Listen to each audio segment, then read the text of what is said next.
All right. Welcome in, everyone. Hello, and thank you for joining us today. As people still come in, I just want to make sure you're in the right place. How to build a profitable paid search strategy is the webinar we're going over today. My name's Scott Strand, and I'm from MarketerHire, and I'm happy to be joined today by the Omni Lab team. All right, so let's just get into today's agenda to give you an idea of what we're going to cover.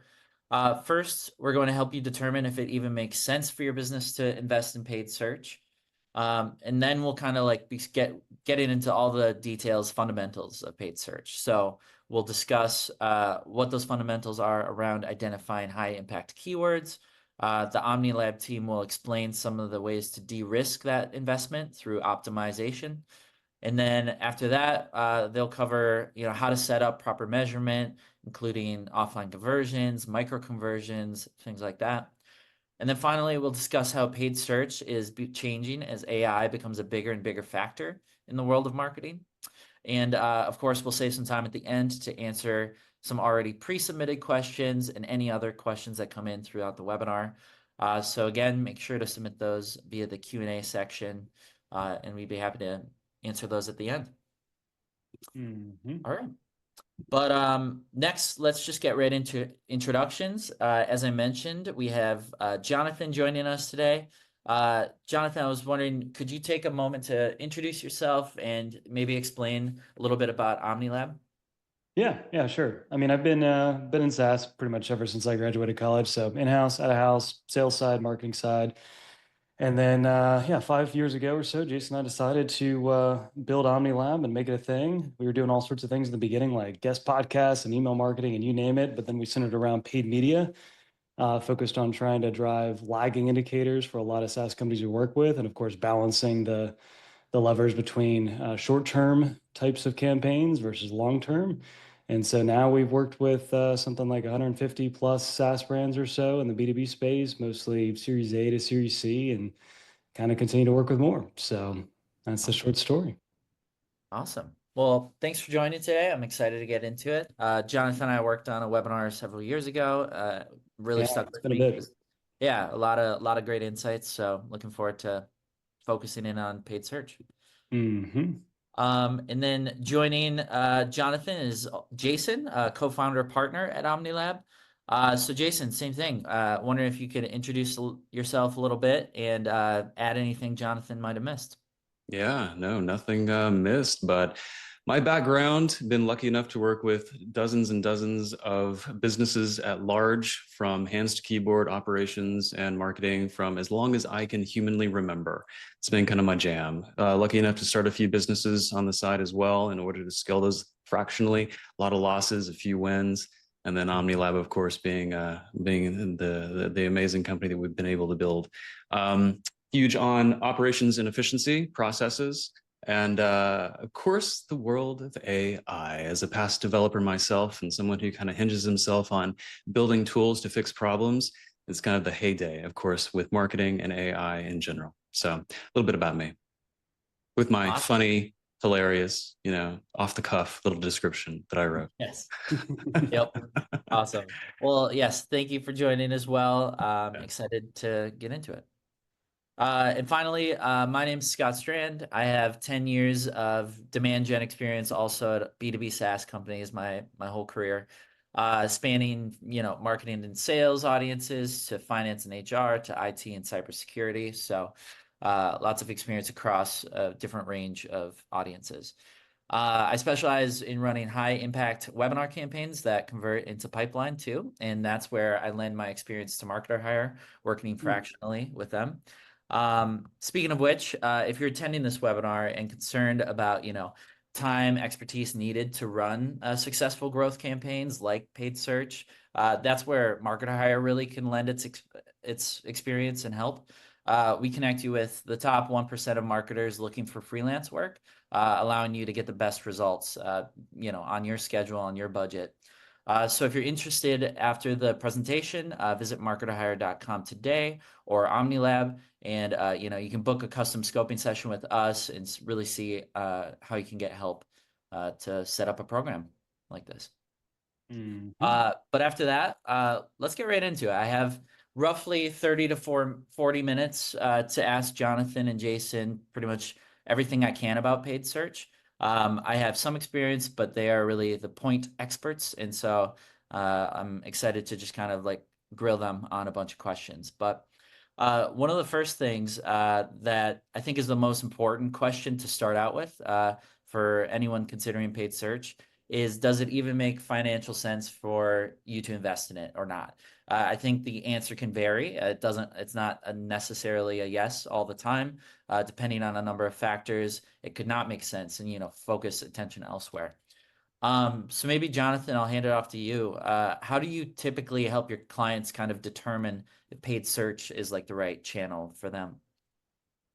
I think there's a couple questions, and you should flip to the next slide if you can. But I think there's three or so if we keep it simple, and Jason might have a thing or two to add to this. But I mean, ultimately, it comes down to what you see on the right, right? Like if we forecasted the unit economics of paid search, do we know that this channel is even going to be performant for us? And so, I think a lot of people, and we should actually, I should have said this before, but I wonder if we could do a poll in the comments to see how many people are actively running search versus those that are not. My guess would be that most people have either run search before or are already actively running Google Ads or Bing or something like that. But be interesting. I don't know if that's an option, Scott. But as I guess I go into it, yeah, I mean, ultimately, if you haven't run anything on Google Ads before and you're thinking about it, clearly, something like this, and everyone's got a kind of waterfall funnel that's easy direct response metrics to put together in a spreadsheet. If you don't, then Jason and I have actually built one that we're happy to share too at the end of this as well. But the bottom line is like, hey, we got to figure out, all right, historically, what are CPCs? Is there search volume for what we're going after? What are conversion rates down funnel? And then ultimately, what does this actually turn into from a revenue perspective? And you might find that, hey, paid search could be a great channel for us to spend a lot more money on. Or you might find, you know what? I don't know if we can make this work. CPCs are just too expensive and our conversion rate's not in a place where we need it to be. And fortunately, we need to kind of put our budget in another area. And so that might be the reality of life. And I think the other thing to add to that, and I'll stop talking, let Jason or you chime in, is ultimately, is there volume and is this a established product category, which they kind of go together. And there's an example of this actually on the next slide once we go to it. But ultimately, yeah, there's got to be search volume, right? Everyone knows that, duh, for anyone that's run Google Ads or Bing for a little bit. If you don't have search volume, there's nothing to bid on. And then if you're in an established product category, then there's probably going to be lots of search volume. Whereas if you're not, like in the example that we're going to go to, it becomes very hard. And it means that you might have to generate a lot of demand on other channels like LinkedIn or Meta or some other channel where your audience is hanging out, so that once you create the awareness and they're there and they know, hey, there's this thing that actually solves this pain point that I'm not currently actively looking for, well, then guess what? That's going to create more search volume on the other end on paid search for you to go capture. So a couple thoughts there in terms of when. I'm sure, Jason, you got a thought or two on that too. Yeah, the only thing I would add on top of the volume that's present that you could capture, if you have the funds and the budget to be able to capture it at a rate that's going to be significant enough to even measure. I think we cover this in a slide in the future, but if you don't have enough capital to be able to inject into paid search based on CPCs that you do a bit of math on to get at least 100, 200, 300 clicks out of a given time period that you're using to measure against, and you have a typical B2B SaaS conversion rate, if lower funnel leads or bottom of the funnel leads is your goal, which it should be for paid search, don't wake up and say, oh my God, it's not working after 32 clicks. And you're going to spend some bucks depending on the category. If your clicks are 75, 85, 115 bucks, we've seen them go up to 200 for certain categories. You kind of got to plan for that. And you can't be squeamish whenever you're trying to approach something that actually gives you enough clicks to even measure against, right? We see that all the time. Right. And then the only other thing I would add on top of this really great, calculation that we do for a lot of clients is just don't take it with a grain of salt to some degree. We've seen the calculations map out in a much more positive light than sometimes the back of the napkin marketing math can present. And so I think you do have to get into the channel, spend some bucks, react with your own baselines and your own foundations before you kind of have these assumptions that may or may not play out. Always important to be really flexible. Yeah. And one other thing too to that, I mean, what this is a kind of oversimplified version just for purposes of this webinar. There's kind of much more advanced kind of versions you can look at. But you also got to consider sales cycle length too. And so like while these bottom of the funnel indicators like revenue, closed deals, and pipeline is great, the reality of life might be like if you're in a 6-month sales cycle plus, you might have to give it a little bit more time before you truly evaluate the efficiency of the channel. And that's just the nature of the beast, right? It's just going to take more time to get those deals in. I mean, there was a client I think you and I, Jason, talked to, I think it was last week or the week before, that said like they were okay with something like I don't know, it was like 100 or it's like a $20,000-$30,000 lead or something like that, because Yep. the annual contract value for them of even getting like 3 or 4 of these in from search was over $1 million. Because these are multi-year commit deals, huge enterprise, et cetera. And so, in some cases that might be a situation for you, but again, those deals were taking 12 months plus. And so Yeah. a lot of the things that were happening on the front end while you're running paid search, you're like, hey, great, we're getting a couple conversions. Hey, great, we're getting some of the right traffic, and that's all great. But you can't necessarily call it quits yet, depending on your specific unit economics in the back end, like sales cycle. So anyway, another point to kind of consider in all this. Well, not to rabbit hole, because we'll do this rabbit holing all throughout this session because it's really important. There's so many layers to this stuff. Yeah. But like you got to be careful when you're working up your calculations in a spreadsheet like this against the high intent nature and the low intent nature of the search terms you're using as your benchmark. Because if you're expecting to have a quick payback on something that's not specifically high intent, what do you expect? I mean, it's common sense stuff, right? If it's categorical informational searches and you're trying to narrow down a conversion rate based on sales leads where they're hot and ready to go, you're going to just set yourself up for failure and just expectations that aren't going to be met. And everyone's going to be kind of a little upset at the end of the day. So you just got to be realistic and break things out in a common sense way. Yeah, exactly. Awesome. Yeah, and we should go, Scott, if you can, unless you had a thought or two, Scott. I think it's the next slide. Yeah, this one. Yeah. Yeah, so I think this is like good because this kind of goes into search volume and product category as well for something interesting. So Jason and I, early on in the company, worked with Drata for a number of years, actually, back with their founding team. And so it was a really, it was an awesome time to honestly have them as a customer, because they were scaling like crazy. I think now they're worth probably $3 or $4 billion or something like that. At the time, I think we took them to unicorn status to about $1 billion. But it's interesting if you look at this graph, and so this is just Google Trends data. But at the time, Drata, Vanta, and all sorts of different, SOC 2 automation tools, there really wasn't a lot. There weren't a lot of people that were actually searching for the things like SOC 2 software, SOC 2 automation, or SOC 2 platform, or the typical like high intent keywords that we all know and love. And you can see in this at around 2021 or so, there started to pick up a lot of interest and a lot more volume around these types of terms. And so before that, what they were doing though to generate a lot of that interest is Vanta, especially because I believe Vanta, someone could double check me and say I'm wrong on this. I think Vanta was founded before Drata and spent quite a bit more money on channels like LinkedIn and other from my reading and whatnot. But at any rate, they spent a lot of that time building interest, building awareness on social channels, and targeting people there, because there just really wasn't a lot of existing search volume, at least for bottom of the funnel high intent terms. So they first had to educate people like, hey, by the way, you know what you used to do before, which was go to auditors and consultants and other people to kind of solve this problem of SOC 2 compliance? That's not a thing anymore. You can put that on autopilot, and that's exactly, again, what Drata did too. A lot of money on LinkedIn, a lot of money on Meta, other channels to, again, make sure there was education. Of course, at this time too, 2021, 2022, tons of these vendors are raising tens of millions of dollars. I mean, tons of money. It's crazy. And so they're all injecting all this capital into the market, especially on social channels. And guess what that did? Jacked up the amount of search volume on search. And so the point of me saying this is that there might be cases for some B2B SaaS brands out there where search isn't really a good starting point for you, and social channels might be better starting points to then come back and capture that demand later once it actually exists. And it's not to say there weren't some, indirect search terms around this, right? This is just one example, SOC 2 software. There are probably some volume. Someone's looking right now, probably. It's some other terms. But the point is if we're trying to run a high intent kind of bottom of the funnel game, you can see sometimes it doesn't make sense. To Jason's point also too about volume. You need to have a sufficient amount of volume of clicks and conversions and stuff like that, even get a channel start being performant. So well, this is a good example as well of watching a trajectory of CPCs based on the cost analysis of when's a good time if you have the funds, that methodology.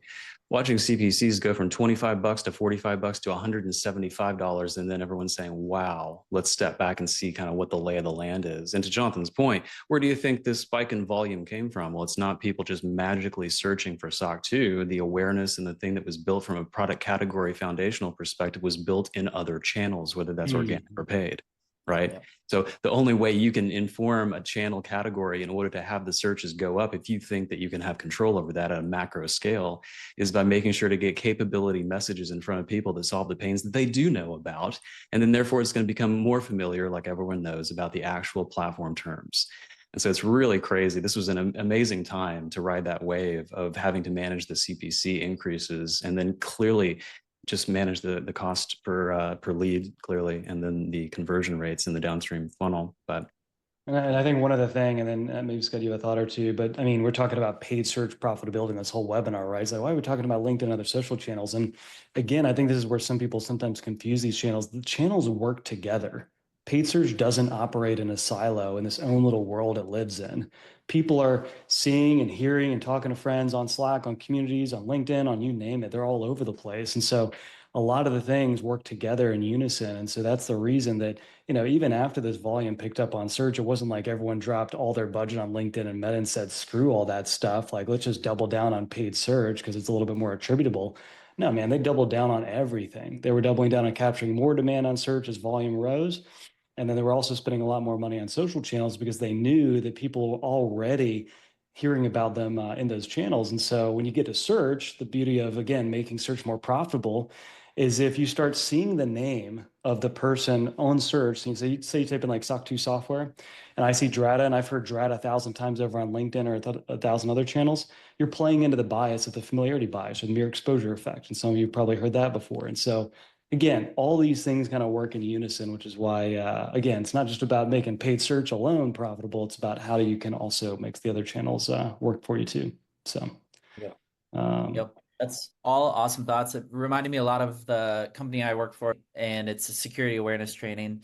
Whereas kind of the more developed modern approach is human risk management. And like we were pouring a lot of money into this initial category we wanted to kind of build, but like paid search is not the place to go and build that category. So we were spending a lot on these keywords. We kind of shifted it maybe a year and a half ago to like really focus on the keywords that people know and search for, security awareness training. And that just like really made that channel go from, something that was detracting from our overall growth to really committing to it. And I actually think that's a great lead in to this next section, just to keep things moving along. Very curious to kind of turn it over to you two to talk about how you identify those high impact keywords, the ones that will actually convert, the ones that people are actually searching for, so you get the traffic you need. What are some of the best practices you can share when thinking about like proper keyword selection? Yeah. I mean, there's an easy approach to, I guess, answering that, and there's kind of a nuanced approach. I mean, the easy approach is what makes a keyword high intent. Typically, in our book, and this is not a black and white rule, is if you have modifiers like software tool platform, or it may be service-based business agency, consultancy, or other things like that, those start to give some type of intent with the searcher that they're actually not looking just for information. They're looking for a vendor or a product to solve a specific pain point. And so those modifiers have been great to say, all right, let's narrow down the amount of searches that we're actually serving for so that we actually just show up for the people that are actually looking or theoretically in market or ready to evaluate a tool so that ultimately we can capture more of the bottom of the funnel type of folks versus your informational keywords, which is your like hows and whys and all of those things, right? Which are frankly, which we'll talk about more, getting eaten up by AI insights and LLMs, et cetera. And I think that'll continue to be the case because it's just easier to get information that way. But again, more on that a little bit later. But I think that's one way to think about it. The other thing I'd add, and then I'll let Jason chime in, is then there's not being too strict to that rule, right? Because there's kind of product category plus modifier that has one of those high intent modifiers I just mentioned.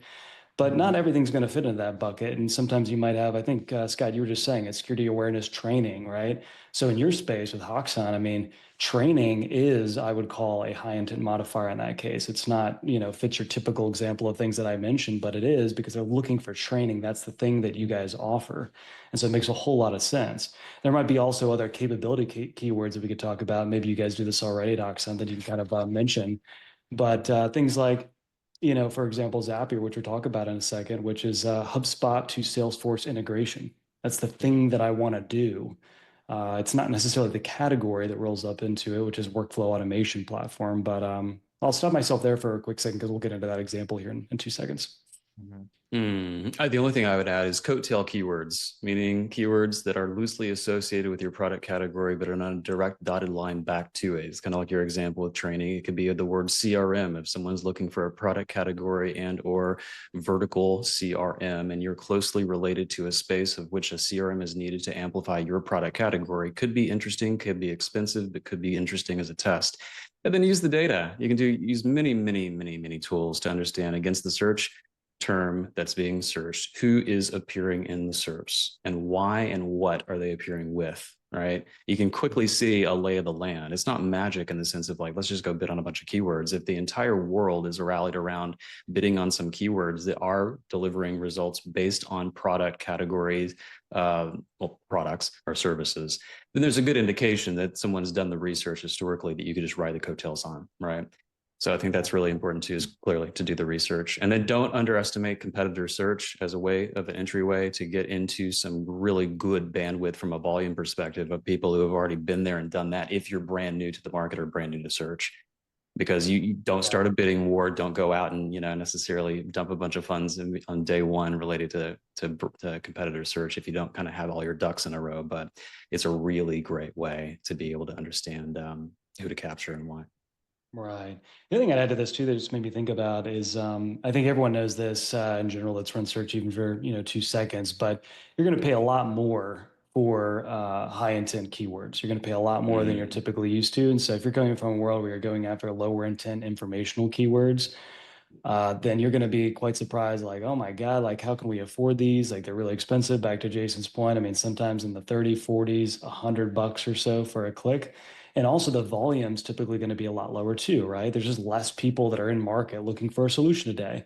But what happens downstream though, and this is why you really need to look into what's happening inside the CRM, which we'll also talk about, is that sometimes the highest CPL keywords are sometimes the highest converting down funnel. And so while it seems initially in channel that, oh my God, the CPCs are high and our CPA is really high and so on and so forth, some of those things may not be red flags at all. And so it's important to remember that if you're in a situation moving from those types of keywords into more high intent, know that that's going to be the case. For everyone else that's kind of done this and knows the search landscape, it's like, duh, right? I mean, we know that that's the case. And then it's just about making sure that we're actually optimizing for the right lagging indicators on those high intent keywords, which we can talk about in a bit. So anything you added, Scott? I mean, anything Hawkson? I mean, what are you guys doing at Hawkson? I'd be interested to see if there's anything that kind of relates to exactly what we're talking about right here. Yeah, well, Jason, you mentioned the competitive campaigns, and that's actually something we launched maybe 3 months ago. And that has been like kind of a big, almost felt like adding another channel within the paid search channel because we kind of have a David and Goliath situation with the competitor, whereas we are the David, the Goliath is KnowBe4. A lot of people know of KnowBe4 and, have probably done the trainings with KnowBe4. And so that's like, they have much more search volume, like just for that fact. So we run competitive ads whenever, KnowBe4 competitors or alternatives, other solutions. And that's been like very interesting. Nice new channel for us. 100%. I mean, when we roll up our portfolio of client data at Omni Lab and we look at the trends across all of these B2B SaaS companies, we find some really cool, interesting stuff, right? That's the whole purpose of an agency, being able to see a bunch of data across a whole big, large swatch of people or companies. And we, time and time again, we see lower cost per leads and higher pipeline driven from competitor campaigns often. Right. And so it's going to cost a pretty penny, to your point, and it's going to be hard. The David and Goliath analogy is really interesting because I think a lot of people are in that same boat related to there's 1,000 searches a second happening for these competitors because everybody knows them. Do I even stand a chance? And then the math will tell. You'll be able to back into some numbers that can work for you or they don't work for you. Everyone's striving for the top 3, 4, 5, whatever the new flavor of the week is, number for top of SERPs.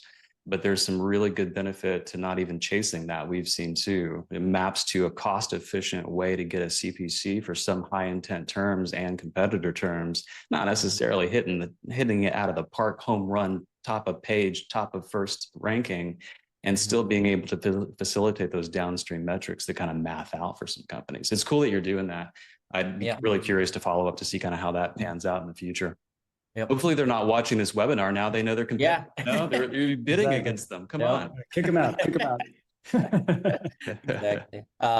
Cool. But yeah, curious, you kind of mentioned briefly capability-based searching. Yeah. Could you just kind of quickly go into that? What is that? Why should people be doing it over other types of search bids? Yeah, I mean, I think everyone gets the idea of product category, right? I mean, whatever the product category's name is, plus modifier, real easy. I think capability, though, often gets forgotten. In early days in Zapier, when Zapier was building out all their integrations, they started building out thousands of landing pages as they added on new integrations to the platform. And ultimately, it drove a lot of SEO juice back to the platform because people were searching for those keywords. But interestingly, you'll find a lot of times if you search for the category that they roll up into, which is technically workflow automation tool or platform or something like that, you're not going to see Zapier that much. And it's because most of their budget's actually being spent on, at least from what I can see anecdotally, don't have the exact data just to be really transparent. But what I can see from, looking at third-party data tools as well as just my own searching is that most of the budget and what they're serving for are the various capabilities of the jobs that people are looking to get done. And so those are in this case like Salesforce to HubSpot integration, like I mentioned earlier. That's the thing that people want to do. I'm trying to get some data over here to over here. Who's good to do that, right? Okay, Yep. cool. Zapier may be a solution for that. And guess where the page goes? It goes directly to the thing that says Salesforce to HubSpot integration. And it has a cool little button. And you can sign up real quick. It's PLG and it's easy. And so the interesting thing down below, it might be kind of tiny for people to read that, little box down at the bottom, but that's from Google Keyword Planner. And you can see that it's significantly cheaper for some of those keywords that are not the product category. And so I think that's important to remember that a lot of times the product category many times is more competitive and more expensive from a CPC perspective. And it doesn't mean you don't go after it. It just means there may be some other keywords related to that. Again, another example, one other company we worked with for a long while was Turtle. And again, this kind of breaks the mold of like what's a standard high intent product category keyword, but they went after interactive PDF. And interactive PDF is one of the best performing keywords. I don't know if that's true today, but it certainly was at the time.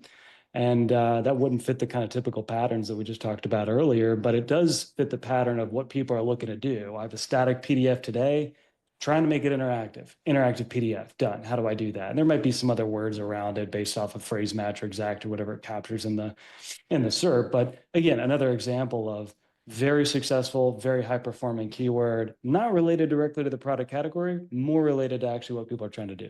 So, and I think a really good kind of 30,000 foot view of what this is really showcasing is that we are not robots, we're humans, right? exactly.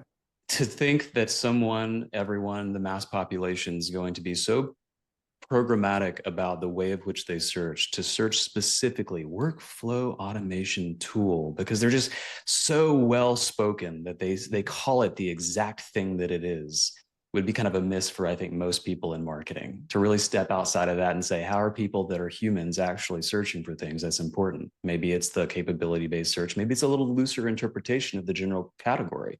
Whatever that looks like, important to remember that humans are on the other side of this thing, not a robot.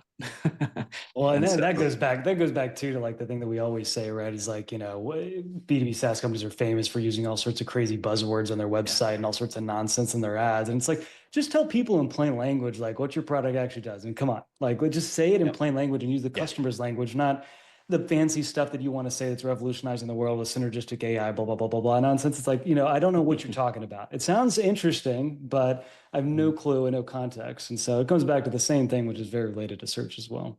So you should go to the next slide real quick before you add one thing, Scott, this is just kind of backing up what Jason was saying and what we're talking about.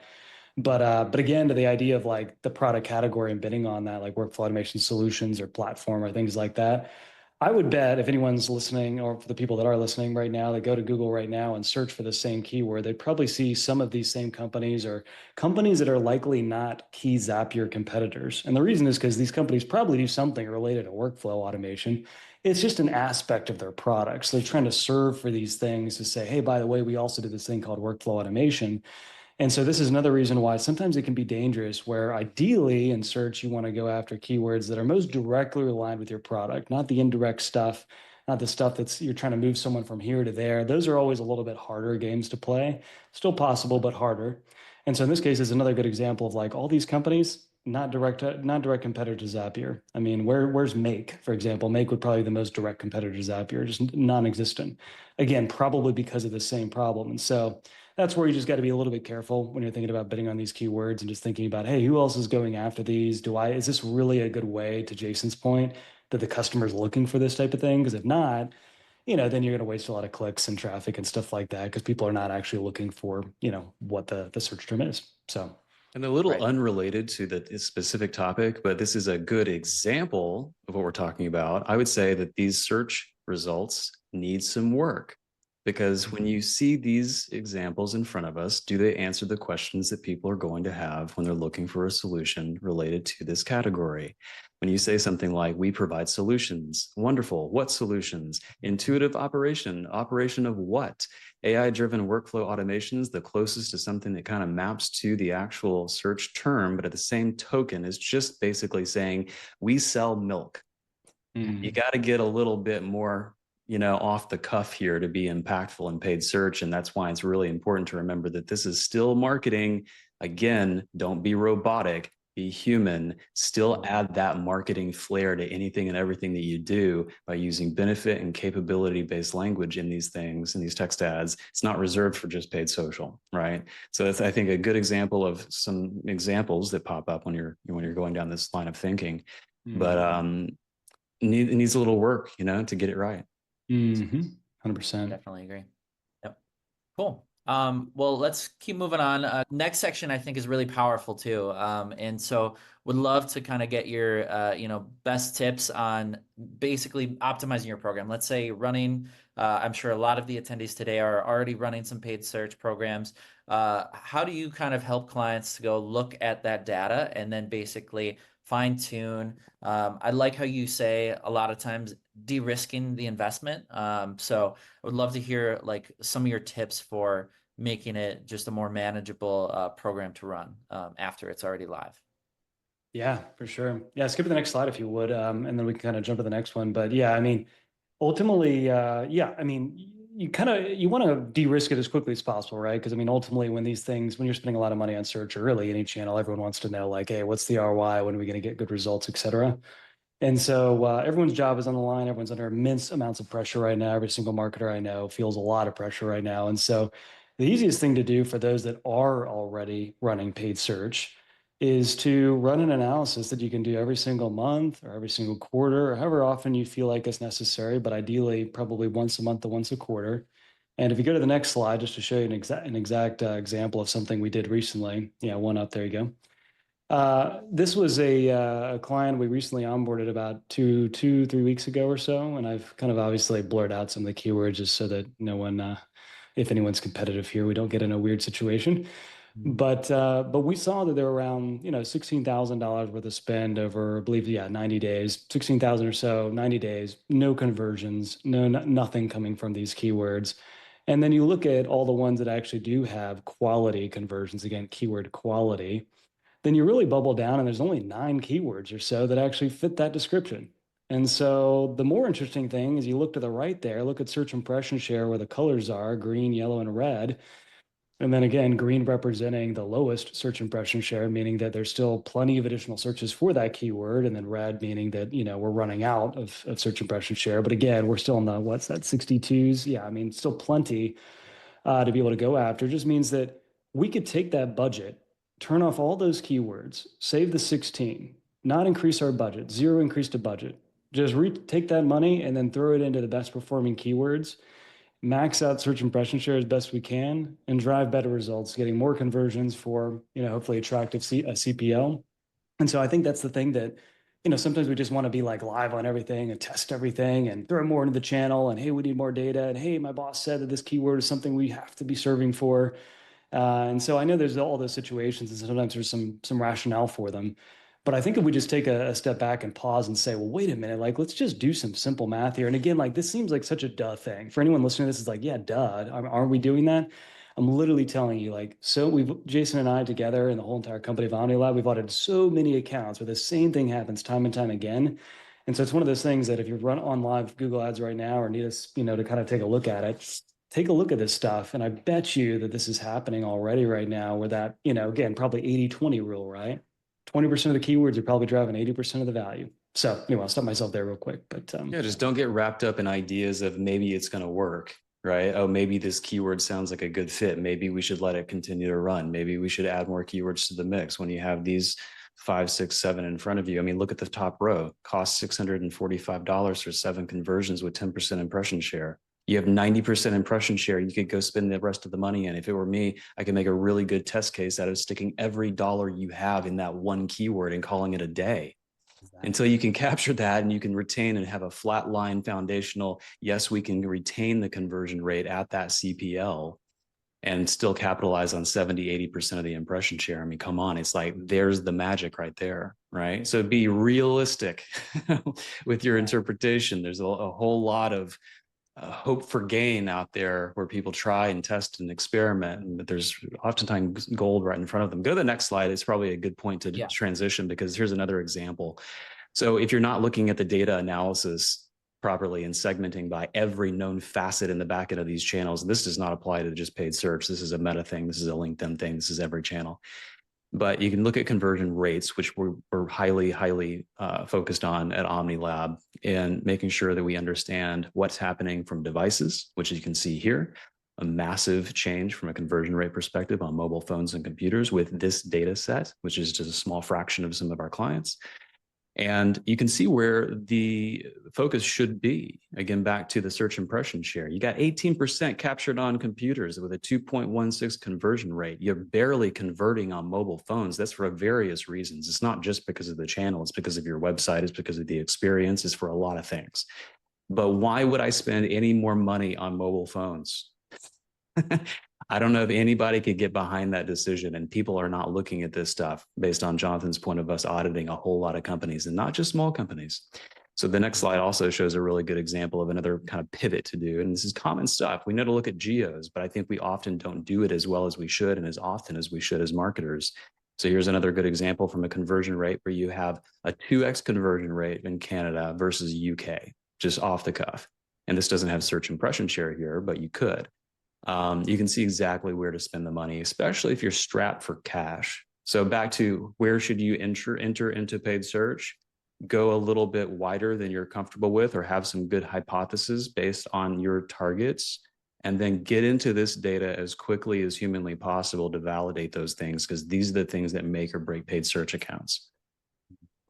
Exactly. Yeah. And again, I mean, some of this is just, fairly intuitive to kind of go in and take a look. If you know what you're looking for and you know your way around the platform, to save a whole bunch of money. So again, it's all about de-risking. Yep. But of course, to get this data, you have to do have a certain investment, understanding there will have to be optimization work afterward.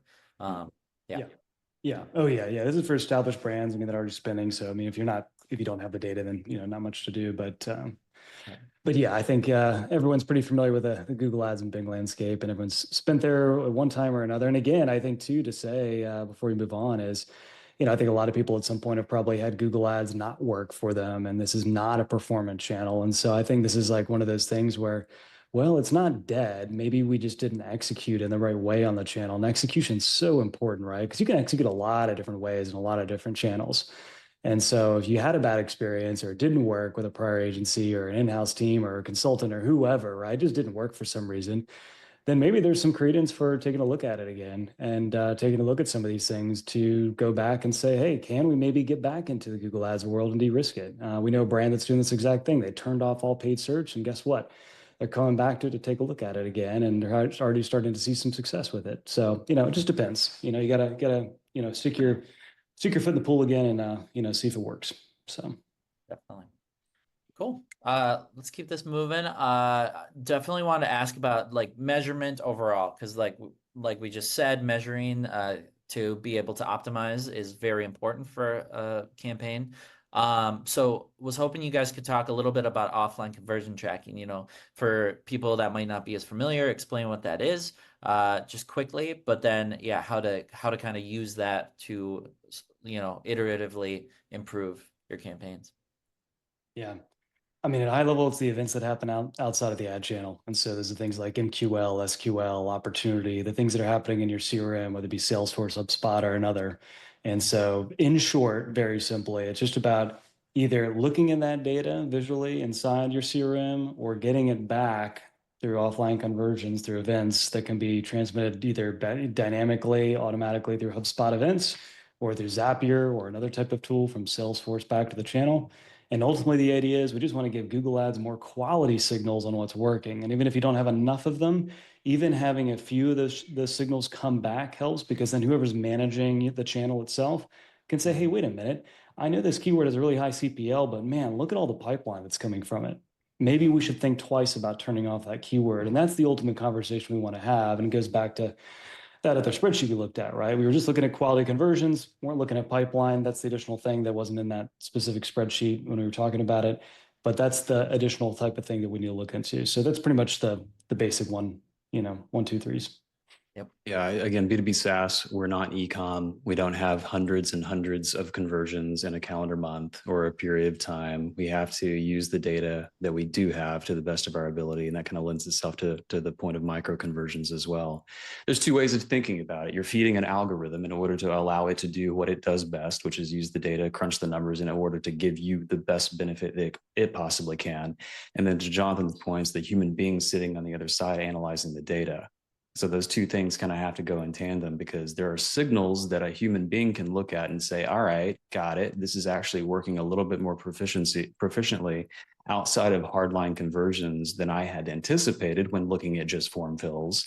So the leading indicators of these micro conversions and other types of methodologies can help guide the direction on if we should even continue down this path in hopes for that hard conversion, right?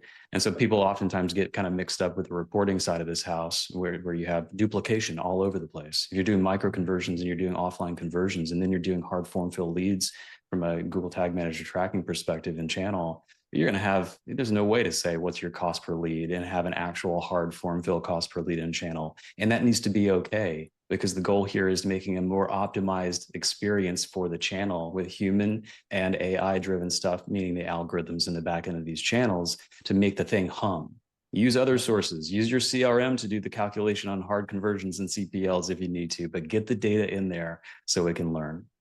And if you go to the next slide, I mean, there's an example of what it actually looks like. And there's other headers that are in here. I just slimmed this down when Jason and I were looking at it, so you could just kind of see one header here. But you could have cost per opportunity, you could have pipeline, you could have whatever piece of data you want to get back into the system, because just the numeric value of how many opportunities were generated, if you see that on the right-hand side where it says HubSpot opportunity, is good to know. It's important, right, at the campaign level. And of course, you could drill down to ad group, keyword, et cetera. But we also want to understand too, like, what's the value of those opportunities? Because of course, they're going to have different ACV amounts, right? Some might be smaller, some might be bigger. And so we want to keep that in mind too, when we're thinking about the ratio spend to pipeline created. But yeah, easy example. I mean, stuff that, takes a little bit of time to set up, but it's not brain surgery by any stretch. And one of those things that just makes the account run a whole lot better if you got that data piped in. So, Yep. mhm. Cool. Can we skip ahead to the AI section where we talk about impact on the AI? I think that would be great, because a lot of people are probably curious. I think AI has had especially a large effect on like organic search, but I think it also, definitely plays into, we get the AI prompts. How does that affect paid search? I'm curious to hear what you guys think about that and how you're thinking about that as an agency. Yeah. Jump ahead to the next slide if you would. And I mean, I think there's there's a couple things that are going on. One, I mean, clearly we're seeing that a lot of informational searches are now being answered by AI Insights, which released sometime mid last year, I believe. I think it was May or something like that. And so you're seeing just a lot more people that are not going to organic links anymore to get information. They're getting it right in the actual SERP itself. The answer's there for tons of informational keywords. Then you've got, all the perplexities and the chat GPTs and the Claudes out there, all the LLMs that are also eating up some, not as much, which we'll talk about here in a second with the graph, but a lot of those informational keywords too, where it's just easier from a user experience to get answers like that versus go to, some SEO optimized blog with a bunch of keywords stuffed into it. Again, that's changing too, because again, Google's algorithms prioritizing quality more over anything else, and keyword stuffing is kind of a thing of the past, but still, there's a lot of just fluff. And I think people are quick, they're moving fast, they just want to get the information. So I think that's one thing that's going on. And one theory that, we've talked about internally is the idea that as you see less volume around traffic for organic search terms, you might see that there's a consolidation of budget on higher intent keywords. And so we talked about high intent earlier. Everyone knows what that is. And so there's the world. I mean, we all know CPCs generally rise over time. But there might be a world where things rise a little bit quicker than before because again, you've got more budget that now can be allocated towards high intent because people are maybe moving some of that budget away from informational keywords to high intent. And so again, you may get in a world where you still need to assess the channel of how effective it is. So saw myself there real quick, but one thought around this slide. And then you go down here and then you look at, search intent. This is by SEM Rush. SEM Rush, by the way, put a great report together. I think it was a handful of weeks ago or a month ago or something like that. So maybe we can link that in the description or the email or recording or something like that. But there's a whole bunch of really cool graphics that they pulled. And so this just kind of backs up, to a degree, the point of where informational searches are starting to go. Again, we'll see that it's still a huge fraction of ultimately all the searches that are happening on Google. But you see around 15.7% are informational. Again, very small fraction on high intent, but it is starting to grow. There's 1.8 on the commercial side of it, so high intent, which again makes sense, right? I mean, there's less people that are in market looking to evaluate a solution, so you're not expecting that to be a huge percentage of the pie, but still very few. And then, of course, you've got unknown, which is all sorts of just random different prompts that don't fit into a category, I guess, based on SEM Rush's definition. And then if you go to the next slide real quick to take a look at that, what you've seen back to AI overviews and AI insights that are being used in here is that when Google actually released them, they put together this study that SparkToro did, and they started looking at all the search volume coming into various different Google types of properties and found that there was a 21.6% increase in overall Google traffic ever since launching that. And I think the reason is predominantly because, again, it provides a better user experience. And so, again, we just have to be okay with the idea that as we try to rank for certain things or bid on certain keywords, we have to be okay with the idea that a lot of those are not going to end up in a click to our website. And so it may just be that our brand or the sourced information that's being populated through those AI overviews is there just to provide some value without, directly getting a click to the website. So again, very interesting to kind of look at that and just kind of comparison to all the chatter that everyone's having on LinkedIn about ChatGPT and others of taking huge amounts of market share. It's just not quite the case. And the next slide also too, if you jump to that, kind of backs that up to a degree too. You can kind of see again, I mean, Google again is just a beast. It's a beast and still will be for a while. And right now search traffic seems to be going up. And so I think it's going to be around for the future. Clearly there's all sorts of things in terms of black box stuff we can talk about. I mean, we don't have enough time on this webinar ranting on stuff with PMAX and managing campaigns and everything, but you can just see where ChatGPT is laying right now. And so while it seems like everyone's using it, it's still a very small fraction when you think about the broader population of people on Google. So, Right. Yeah, one thing that's kind of interesting to me, it's not necessarily specific to paid search, but what should brands be doing in preparation for changes that will happen in the future, right? It's not a marketer topic, but as a company topic, it's about creating authentic, real, valuable content from a category perspective is also down to more small micro chunks, I suppose you could call it, to ensure that you're possibly going to play a role of being a part of the conversation during this AI shift. The information comes from a source, a known source of quality, valuable information. So I think that companies are getting behind that and making sure to provide the value. They have the likelihood, you could argue this, the likelihood in the future of possibly still playing a valuable game from a data perspective in this new AI world could be present. It's a big ask, but it's something that long term, I think, is on the horizon at some point.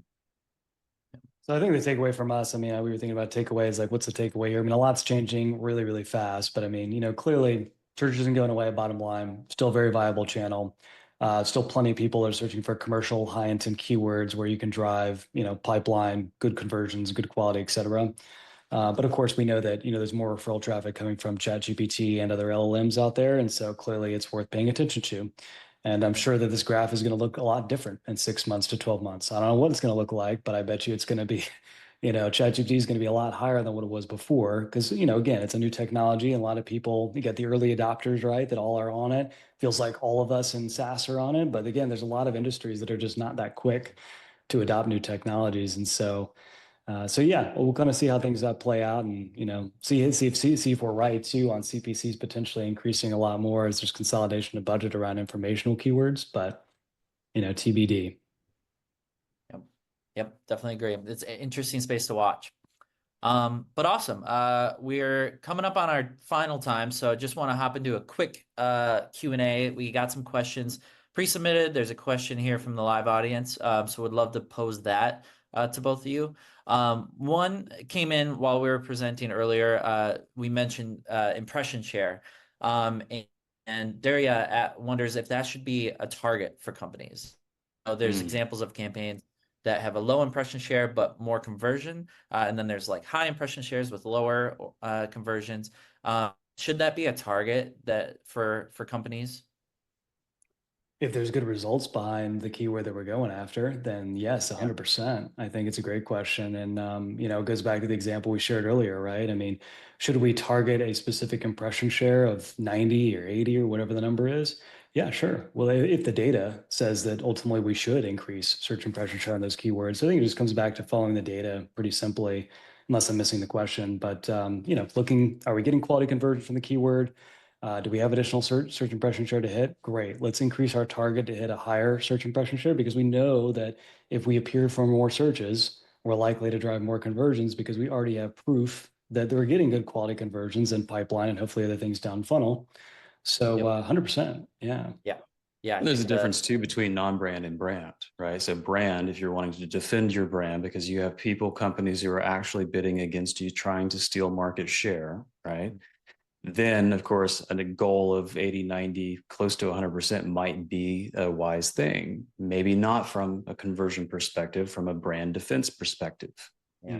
But then non-brand, because you're going to have so much more impression share out there, most of the time, at least, unless you're a larger brand, you're going to just be on the tip of the iceberg for most of your budget until you can really have that data to back it up to make the move. But I don't know, we have some standards internally. It should be a metric, to Jonathan's point, as long as it's working. If it's not working, don't sink money to things that aren't working.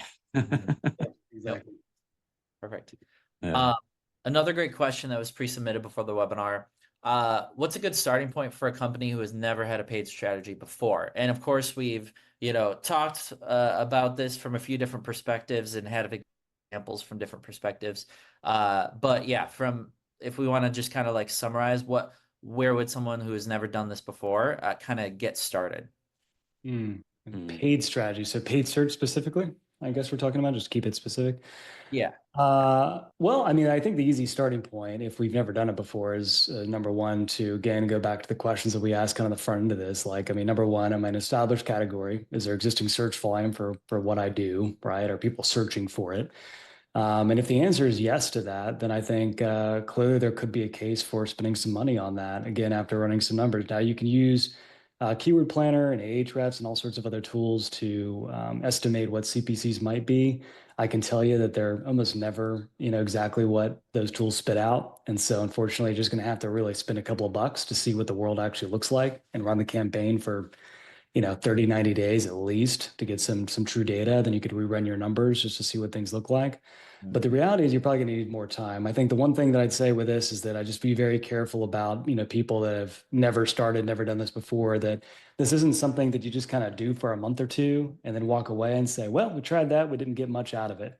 There's a whole entire optimization. It's like anything. It's like going to the gym, right? I mean, you don't go to the gym for the first week and expect to get a six pack, right? You know that it's going to take some time. It's going to take dieting, waking up early in the morning. And so the same thing's true with search. Now, clearly there's a point when you got to say enough is enough, but you need a lot of times give this at least 90 days or so, because you can't sometimes run these cycles that quickly in terms of optimization, so you don't have a lot of data, back to Jason's point earlier in this whole webinar. So that's what I'd add. And if we were to pull back a little bit outside of just paid search, I mean, what are your goals? Right? Is your goal brand awareness in order to build trust and authority over time, because you're just wanting to take the long-term route of building a really solid, foundationally sound brand? Or do you need conversions tomorrow? Is that the general internal methodology? And I think, of course, everyone always wants conversions tomorrow. Clearly, we all do. But what's the most pressing need? And so CPCs are great from a paid perspective, a paid search perspective, that is. I would not discount Bing. I would definitely look there too. Based on your budget, based on the CPCs there that are generally lower, you might be a better fit for maybe playing around with Bing for a minute or two. Yep. And it's pay to play. People aren't clicking, you're not paying. It's a little bit different than a paid social mechanism or any of their display or video mechanism where you're just going to pay no matter what happens, which serves its purpose. And again, back to the goals. But Yep, that's a good point about Bing too. That's something we've experimented with at Hawks Hunt. We just kind of think, oh, some of our audience more technical in cybersecurity space, and Right. perhaps might be on a Microsoft environment or using Bing.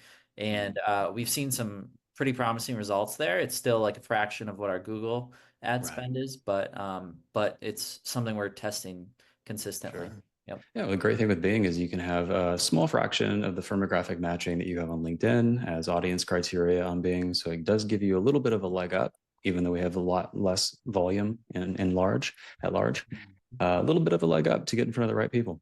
Yep. Exactly. Yeah. Well, cool. We're coming right up on time. So there were a couple more questions, but I think we'll end it here. We'll get back to those people who asked the questions individually, because we don't want to take up too much of people's time. But if you're still here with us, thank you very much for taking the time out to learn. And thank you, Jason and Jonathan, for coming to share your expertise. I always think it's great to get, you have a bunch of clients that you work with, lots of data to support. So I really thought it was very insightful. Appreciate it. But yeah, for everyone who was joining us today, you can visit MarketerHire.com if you're interested in looking for freelance talent related to these kinds of programs, or you can visit Omni Lab if you're looking for more expertise on paid search. But yeah, again, thank you both for joining today. Thanks, my friend. Appreciate you Thank having us you. on. Yes, awesome. All right, see you, everyone. See you guys.